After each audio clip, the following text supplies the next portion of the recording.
magandang umaga, magandang tanghali, or magandang gabi, saan man po kayo nakikinig or nanonood sa buong mundo. Ano po?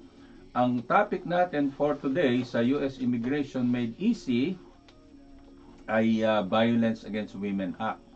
And in fact, meron tayong panauhin na talagang naging biktima ng Violence Against Women Act. Ano po? At naka-avail ng Violence Against Women Act.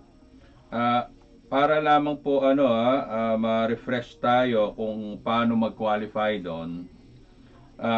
Ito po yung sinasabi ng Violence Against Women Act. You are eligible for a VAWA self-petition if you demonstrate the following eligibility requirements. By the way, ito po ulit si Attorney A. Erwin Bautista. At tayo po ay napapakinggan sa radiofilam.com. At saka po type nyo sa YouTube, US Visa Q&A. Yung Q&A na gano'n, hindi yung word. Yung end, yung gano'n, ampersand. So, US Visa Q&A. Anyway, you are eligible for a VAWA self-petition if you demonstrate the following eligibility requirements. Number 1, you have a qualifying relationship as the spouse, even intended spouse pala, or former spouse of an abusive US citizen or lawful permanent resident. If you are married to a US citizen or permanent resident abuser, so yun, qualifying relative yun, you are married. Na letter B, A yung you are married, B, your marriage to the abuser was legally terminated by death.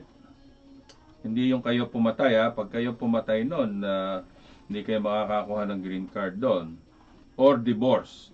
Pagka nag-divorce naman, or yung namatay, yung ex-abusive husband, within 2 years, kailangan mag-file kayo ng Violence Against Women Act.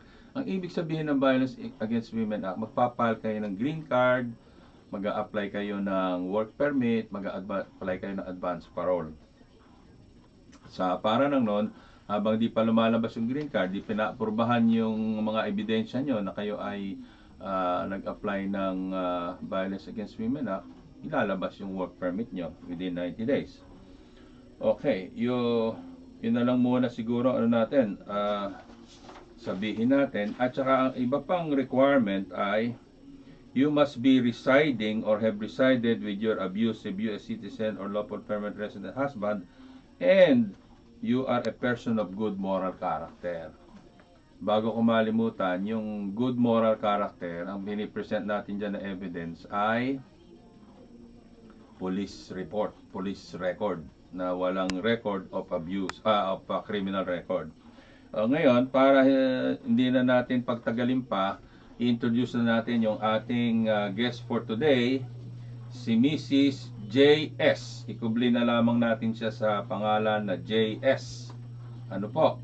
So ngayon, Miss J.S., bumati ka naman sa ating mga tagapakinig para kahit hindi nila alam yung tunay mong pangalan, alam nila na yun ka. Hello po sa inyo lahat. Good afternoon, good evening, good morning po sa inyo lahat. Ako po si JS. Oo, hindi po natin inaharap sa camera yung buong mukha ni Miss JS kasi baka matuntun siya nung ex-husband niya. Nako, pinaghahanap siya. Ano nga ang mga pinagagawa nung ex-husband mo nung iniwanan mo siya? Huwag mo na sabihin kung saan lugar mo siya iniwan at kung saan lugar ka nagpunta. Ano ba pinagagawa niya para hanapin ka? Saan ba siya nagpunta? Nagpunta siya sa Pilipinas. Hinanap niya ako sa Pilipinas at hinanap niya rin ako sa ibang states. Oo. Dahil nga gusto niya na magkabalikan pa rin kayo, tama ba? Yes, attorney. Oo, yun ang purpose niya, kaya hinahanap ka. Hindi kaya hinahanap ka, gusto kanyang pahirapan ulit. Yun nga, attorney, baka wala na siyang mahanap na katulad ko. Ganun ba yun? Kasi yung iba natutuwa kapag may asawa sila, may kaaway sila palagi, di ba? Yes, attorney. Yun ang kasiyahan nila, yung may kaaway sila palagi. Oo. So, Ngayon, paano ba kayo nagkakilala nung husband ninyo? Kasi husband mo pa rin siya dahil hindi pa naman tayo nagpapile ng divorce, di ba? Yes po, attorney. Mm-hmm. So, paano ba kayo nagkakilala? How did you meet? Pinakilala siya ng pinsan ko, attorney, co-worker kasi niya. Oo, Sa kasama isang siya sa trabaho. company. Mm-hmm. So, yon nung nalaman kasi ng pinsan ko na, wala naman na akong asawa. So, nasa Philippines ako noon eh. Oo, bakit ka ba nawala ng asawa? So, dati ka palang may asawa? Hindi ko siya asawa, ka-live-in partner ko lang siya. Ka-live-in Never mo pa siya. naman akong kinasal. Oo. Yun. Nagkaroon ba kayo ng mga supling doon sa pagsasama nyo nung former, May isa ako. Oo. Oo. Pilipino din naman yung unang ka-live-in partner. Oo. So, nagkahiwalay din kami kasi actually, yun nga, binubugbog din kasi ako nung una. Oo. Yun. So, kaya nagkahiwalay kayo. Oo, mukhang may magnet ka sa mga nambubugbog ng asawa. Ano ba nangyayari, Miss JS? Ano ba nangyayari? Hindi ko rin maintindihan, attorney, bakit Oo. napupunta ako sa mga ganung lalaki. Sa totoo lang, ang alam ko lang talaga, nagmahal lang talaga ako. Yun Oo. lang So, nung naman. ipinakilala ka, paano ba kayo nagkakilala? By phone muna? By o phone muna. hindi video call, hindi No. FB Messenger? No, hindi pa that By time. video call lang? Ay, by call, By call telephone. muna. Tapos, kasi dahil nga yung husband ko, medyo may edad na talaga siya. Oo. Hindi pa siya marunong mag-video call. So, Oo. through phone muna kami. So, ano siya, technologically challenged, ano? Oo, Oo. parang tayong mga senior citizen, medyo technologically challenged. Yes, attorney. Oo, so ngayon, nag-uusap kayo palagi. Oo, Gaano attorney. kadalas mula nung nagkakilala kayo? Nung mulang nagkakilala kami, siguro sa umaga tatawagan niya ako. Oo. And then, after niya sa work, tatawagan niya ako. Oo. And then, bago ako matulog, nag-uusap kami. Siguro mga 2 hours kami nag-uusap bago matulog. Yun ang nangyayari. Nakakapagtrabaho ka pa ba nun sa araw? Dahil parang pinupuyat ka yata gabi-gabi sa usapan. Actually, attorney, kasi nung time na yon, nag-work ako dun sa pinsang ko dahil Oo. nga may small business din siya. Oo. So, may time talaga para sagutin yung mga tawag niya. I see. Mm-mm. Oo. So ngayon, gaano katagal bago nyo na pagpasyahan na mag-boyfriend, girlfriend na kayo? O hindi pa kayo mag-boyfriend, girlfriend nung nagkita kayo? Nung nagkita kami na talaga. Sinagot mo na, nag-propose na siya sa'yo. Oo. So ilang buwan yon bago kayo nagkita mula nung ipinakilala ka nung kamag-anak mo sa kanya na co-worker niya? 1 buwan lang, attorney. Nagkita Napaka- na kami, gustong-gusto na niya ako makita. Napakabilis naman pala umaksyon itong si husband. Yes. Oo. So ngayon, dinalaw ka niya sa Pilipinas. Bago ba ka ba niya dinalaw sa Pilipinas, alam na niya na meron ka ng previous relationship, na meron ka ring anak doon sa previous relationship. Opo. At willing siya na isama mo yung yung anak mo na from previous relationship. Kaya nga minahal ko siya kasi tanggap niya lahat. Willing siya lahat. tanggapin ang iyong nakaraan. Yes. Oo. Yes, attorney. So ngayon, pagbalik niya rito sa US, wag na natin sabihin kung saan lugar dito sa US, ano.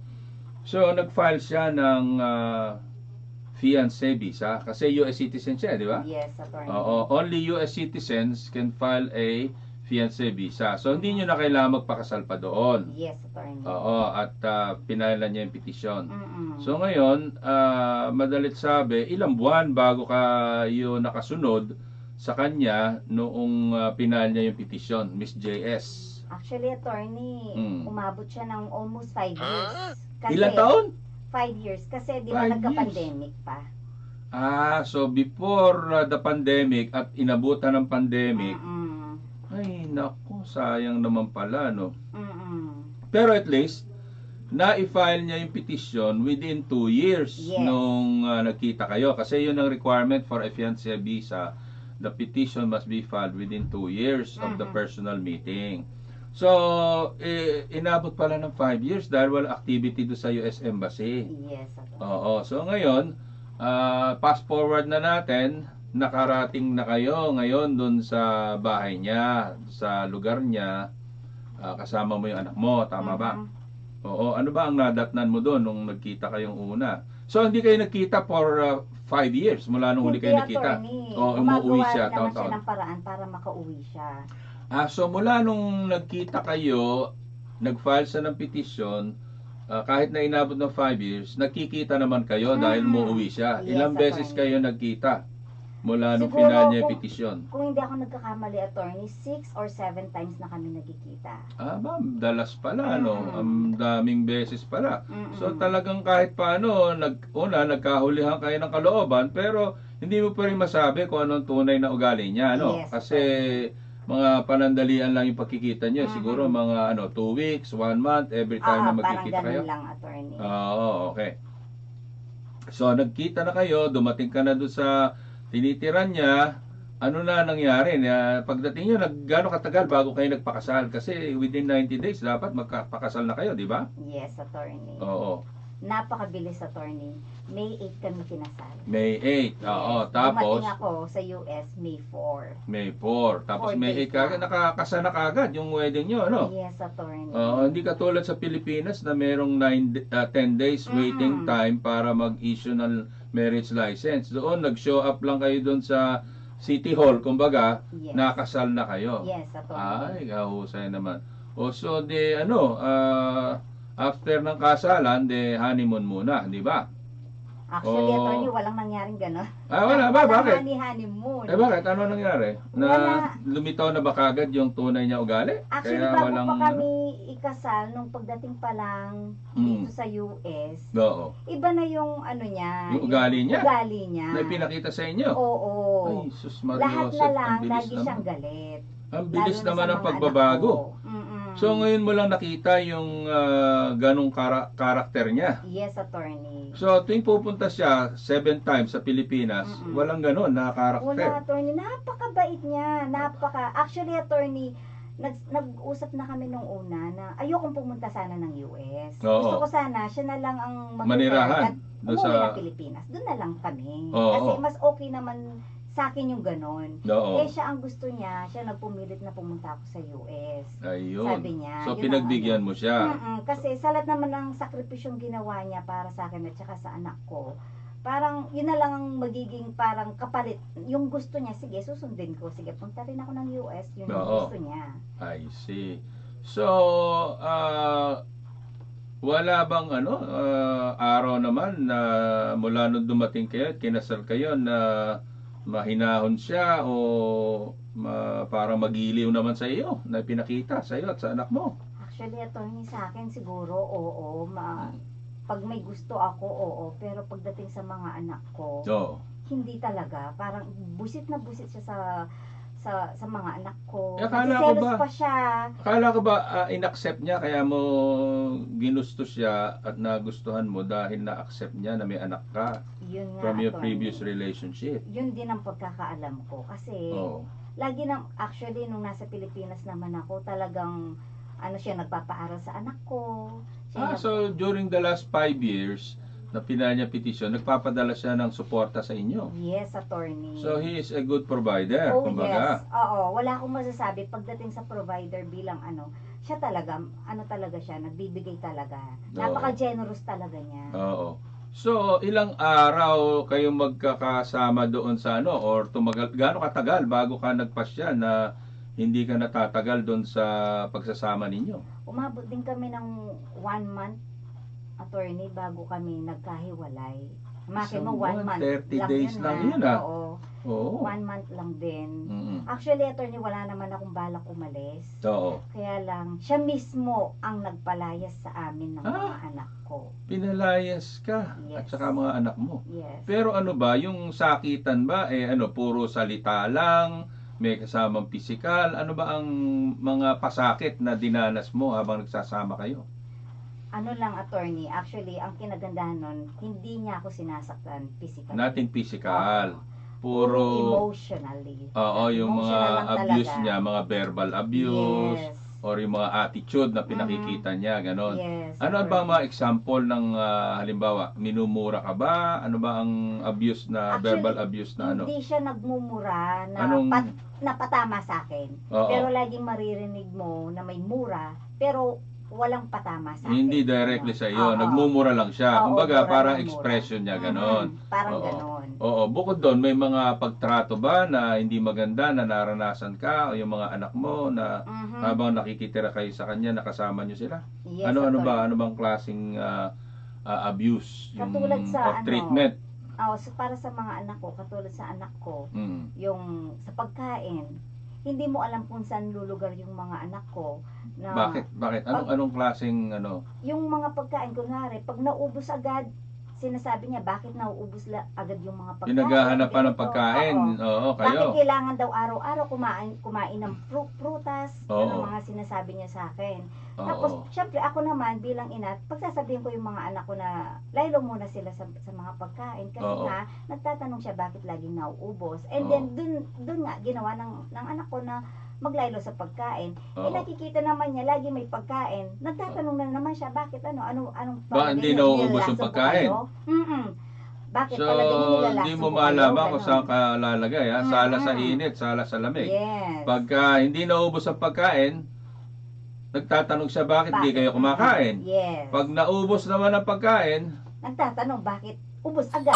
Ganon. Kaya hindi nga alam ng mga... Sa akin kasi, attorney, okay lang kasi sa totoo lang, pagdating sa akin, may gusto akong kainin, Mm-mm. bibili niya yan. Oo. Pero pagdating sa mga anak ko, bakit? Oo. Bakit niya bibilin? Ganon ang Ganon. inaano niya. Bakit? Hindi na kailangan may pagkain tayo dyan. Oo. Kaya nga madalas, pag may gusto yung mga anak ko, dahil attorney, Oo. simulan dumating ako sa US, hindi nga ako binibigyan ng pera. Oo. So kung may gusto lang ako, Di, mas kailangan mas mabuti pa pala nung nasa Pilipinas ka dahil Yes. pinagdadala ka ng pera. Yes, attorney. Pero nung dumating na ikaw sa US at magkakasama na kayo, walang pera, Wala, binibigay sa'yo. attorney. Oo, kailangan mo munang magsabi sa kanya na wala na tayong pagkain sa ref, kailangan na nang bumili, ganun. Siguro, yan, magbibigay siya, tapos kami na rin mag-grocery. At Oo. knowing na wala pa akong license, driver's license that time, pinipilit niya akong mag-drive. Ha? Nagda-drive ako, attorney. So, nagdadrive ka Nagdadrive ng... ako. Ay, buti naman, marunong ka mag-drive. Sa Pilipinas kasi, attorney, nagda-drive ako dahil din Oo. sa kanya. Bakit? Kasi kumuha din siya Binili niya kayo ng sasakyan. Oo. Oh, napaka-generous nga. Sobra, sabi ko Bahay, binili ka rin ba doon? Hindi. So, at least, nagpapadala siya ng suporta yes. at ibinili ka ng sasakyan doon. Oo, kaya lang, di mo nadala yung sasakyan mo sa US. Yes, attorney. Baka ibili ka sana ng panibago. Yes. Oo. Oo.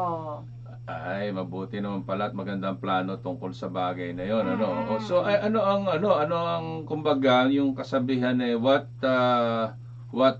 broke the camel's back? Ano yung na-experience nyo na ginawa niya para kayo ay humantong sa hiwalayan? Actually, attorney, kasi napaka-selosong tao niya. Seloso siya. So, knowing na wala naman akong kakilala sa US, pagdating ko, lahat na lang na tumitingin sa akin, lagi niyang sinasabi, sino yon? Kilala mo yon? Ano yon? Lalaki mo? Ha? Which is, hindi ko Kahit naman na, kilala. alimbawa, nag-grocery kayo, pag may tumingin sa'yo, gano'n, na pagdududahan na.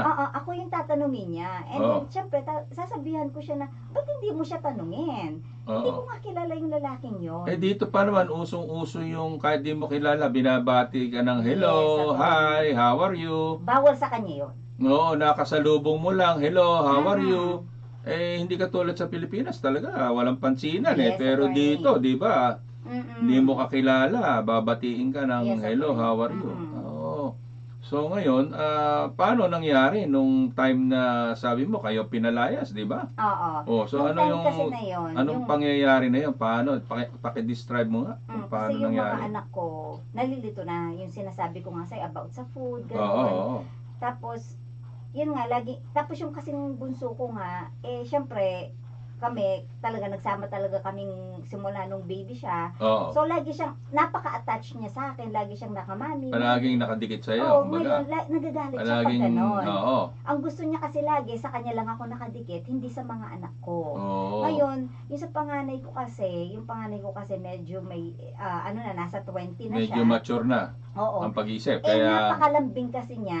malambing Lagi pa siyang rin. yakap ng yakap sa akin, Oo. tapos sumahalik din sa akin. Ayaw niya rin yung Pati ganon. yun, pinag-seselosan din niya. Yes, ang sinasabi Oo. niya sa akin, baka daw may relasyon daw kami na anak ko na Pati yun, anak mo, attorney, anak ko na pinagdudahan yun. pa rin. Yes, Oh doon my na goodness. humantong na, Oo. syempre ako magagalit na para sa mga anak ko. Sa akin kasi, kaya ko pantiisin dahil sa mga ginawa niya, sakripisyo din para sa akin. Oo. So, pinipilit kong kayanin. Oo. Pero yung mga anak ko, sila na yung nadadamay. Oo. Tapos, hanggang humantong yung sinabihan niya ako, na sabi niya, palayasin ko daw yung panganay ko. Sabi ko sa kanya, kung papalayasin mo yung panganay ko, kaming lahat lalayas. Oo. Yun ang sinabi ko sa kanya. May matitirhan naman ba yung anak mo na Wala, attorney. kasi Yun nga wala ako nga yan. kayong kakilala doon sa lugar na yon. Yes. Oo, kasi alam mo yung mga Amerikano, hindi naman lahat siguro, no? May policy sila na na kapag nag-18 na yung mga anak nila, sila mismo pinalalayas nila. Yes, So, attorney. kaya siguro, dahil anak mo 20 na, gusto na niya palayasin.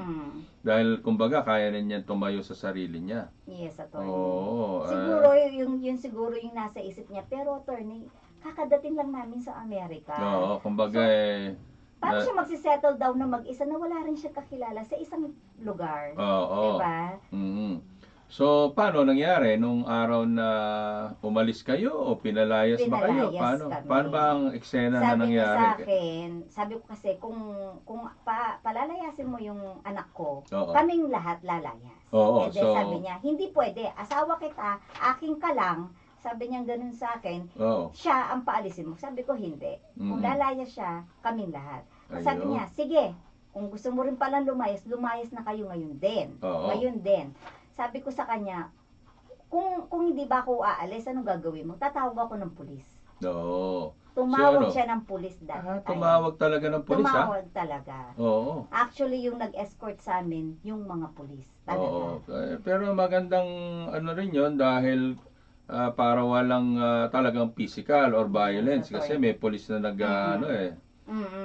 nagbabantay sa pag-alis nyo. At saka siguradong wala kayong madadalang gamit niya. Yes, attorney. Actually, Oo. attorney, bago pa kami umalis, Mm. wala pang dumadating na pulis, pilit niya kaming pinapalayas. Oo. So, Ako ayoko kasi nililigpit nyo na yung mga gamit nyo, Yes, ganun ba? nililigpit ko na yung mga gamit, pero ayaw naming umalis kasi nga, baka kasi bandang huli, kami yung baligtarin na baka sabihin na pinagnakawan namin siya, gano'n. Oo. So sabi ko, di ba tumawag ka ng pulis? Hintayin natin yung pulis. Sabi Oo. kong gano'n. Sabi niya, hindi. Bakit mo pa hintayin? Mm. Bakit palagay mo ba sila yung magsiservice sa inyo para madala kayo sa isang lugar? Hindi. Walang pakialam ang mga pulis dito sa inyo. Sabi gano'n. Sabi Oo. ko, I don't care, basta hihintayin ko yung pulis, sabi kong gano'n. Oo. Tapos sabi niya, pag hindi kayo umalis, talagang ako, itatapon ko yung mga gamit niyo sa labas. Tapos Oo. sabi ko sa kanya, hindi itapon mo. Oo. Basta ako, maghihintay ako sa mga pulis dito sa loob mismo. Oo. Yun ang sinasabi ko sa kanya. Mm. Tapos hanggang siguro mga after an hour, wala pa rin dumadating ng mga pulis. Oo, So kami nainip na na kayo. ang tumawag. Tumawag kayo ulit. Kami na ang tumawag So, tumawag sa pulis. siya, tapos tumawag ka rin. Yes, Kaya, attorney. gaano ka tagal bago nagdatingan yung mga pulis? Attorney, nung sinabi kong, kasi umiiyak na ako sa phone noon, sabi ko Oo. natatakot na ako sa asawa ko kasi Oo. nakainom din siya noon. Nakain Baka siya. kasi So, kung ano pang gawin niya sa amin ng mga anak ko. May Oo. minor ako dito, which is 10 years old pa lang yung bunso ko noon. Takot na yung anak ko, umiiyak na din. Sabi ko, puntahan nyo kami dito kasi kahit takot na din para sa amin. Siguro mga ilang minuto lang, attorney, after 10 minutes lang nandiyan Nakarating na na yung yung mga pulis. Yes, Oo. So, attorney. binantayan kayo habang kayo ay umaalis. Yes, Saan attorney. naman kayo tumuloy nung kayo umalis na dun sa tirahan ng asawa mo? Nung time na yun, attorney, kinuha kami ng mga pulis. Oo. And Saan kayo then, dinala? doon sa police station. Doon Okay. kami muna dinala. And then after nun, tumawag ako sa kapatid ko. Actually, may kapatid ako dito rin. Oo. Tumawag ako. Kaya lang napakalayo niya Oo. sa akin. So tumawag ako sa kanya, nasabi ko na gusto ko nang umuwi ng Pilipinas. Yun ang totoo. Oo. Ayoko na kasi magstay kasi unang-una, wala namang kaming pera. Oo. Knowing na pinalayas kami, actually ngayon, medyo nagiging emotional ako kasi Oo. naaalala ko nung pinalayas kami, Oo. kahit sentimo wala kami. Oo. So hindi ko alam saan ako kukuha ng pera. Oo.